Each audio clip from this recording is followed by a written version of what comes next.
Testing, testing. Hello there, children. Today I want to talk to you about Tsuro. Yeah, T-S-U-R-O. Tsuro. This is the kind of game, I love the subtitle, The Game of the Path.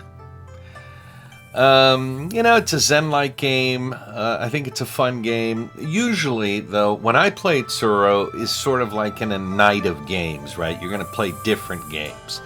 I think Tsuro, you'll play it 2 or 3 times. It's a beer and pretzel game, whiskey and peanuts game, where you're kind of talking and putting some tiles down and you're moving your pieces around. The pieces flow across the board until everybody's eliminated and one person is left the winner. And that's Tsuro. And I'll show you a little more about this game here. But I wanted to introduce it to you because, like I said, I think it's a neat game to have amongst other games, like in a game night or something. Tsuro. And I love it when a company does a nice production, right? First of all, this cover, it's a great cover. But check this out. There's this, look at this rice paper, right? That comes in the box with the quote there. It says, build your path through discovery and chance. Quiet your mind. Your journey begins here. Rice paper. That's a nice touch, right? You throw that in the box. It's a nice touch. The rule book. That's a nice touch, right? Look at this. How gorgeous is that? Tsuro. How gorgeous is that? I love when... Look at this. Bamboo. It's a nice production, and I really, really appreciate that. The board. Now, I bought this a while ago. I'm assuming they still sell this exact version, as pretty as this is. Look at this board. How gorgeous is that? That's what you're going to be sitting around, right? This is a 2 to 8 player game. You'll play it in about 10-15 minutes. So you can get all your friends around here, around this board. Look at this board. Gorgeous, right? Gorgeous. And then you have these movement cards, right? These tiles. And, there's a whole bunch of them. And every player, let's say you're playing a 3-player game, every player is going to get 3. Any amount, player, 2-player, 5-player game, everybody gets 3 tiles at the beginning of their turn. And as you play the tile, before your next turn, you draw another tile from the draw pile. And this is what's going to dictate your movement on the board, right? Because you have these stones. Let me see if I can grab them here. Even this. Even this, I think, is so attractive. Look at the stones. These are the player stones. Look at that. There's like an engraving on there. Look at this. Different colors, like subdued colors too, right? You don't have like bright red. They're sort of subdued. You got like a mustard. There's 8 of them because you can play up to 8 players. There's black. There's blue. It's a subdued blue, right? Not like a bright electric blue. Very nice. Very nice pieces. Plastic pieces. Very nice. So how do you play this game? Well, you're going to have these tiles, right? I'm going to show you an example in the instruction booklet in a second. But for instance, you're gonna pick your spot on the board.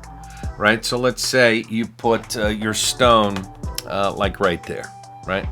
You're playing a 3-player game. You put your stone right there. You put it next to one of these little markings there, and that's all across the board. So let's say you go there.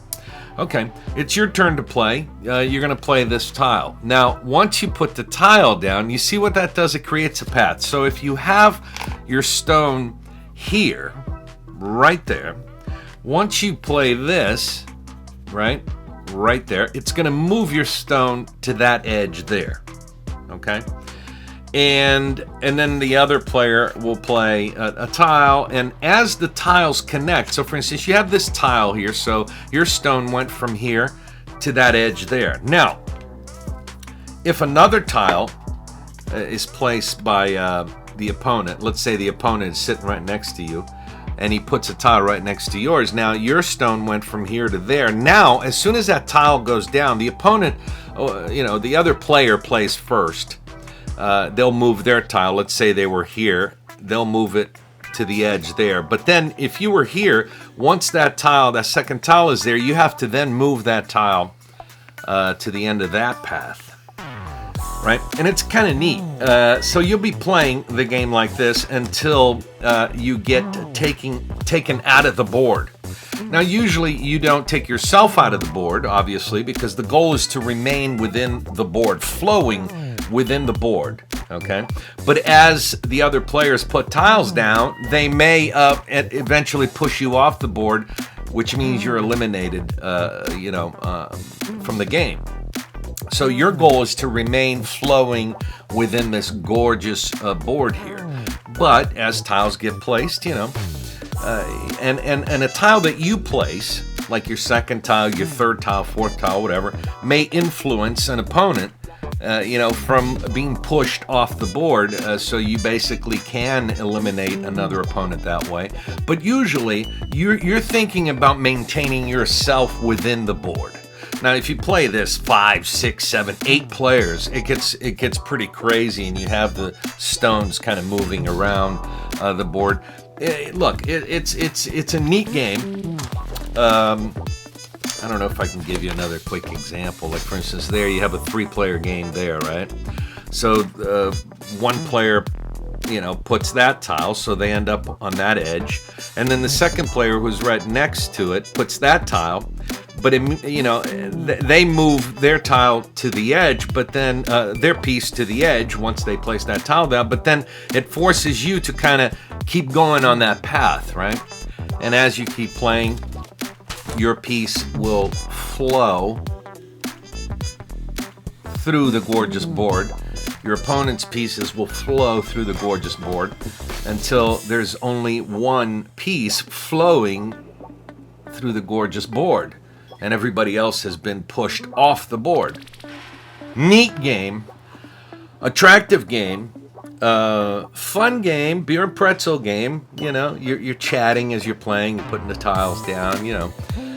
It's neat. It's hard to describe the feeling. It's not like a hoot and holler kind of game where you're going to be going crazy. It's just a nice, attractive game. And you'll play this with a couple of other games. So let's say you have some friends over, family, whatever, and you're going to play 3 or 4 different games.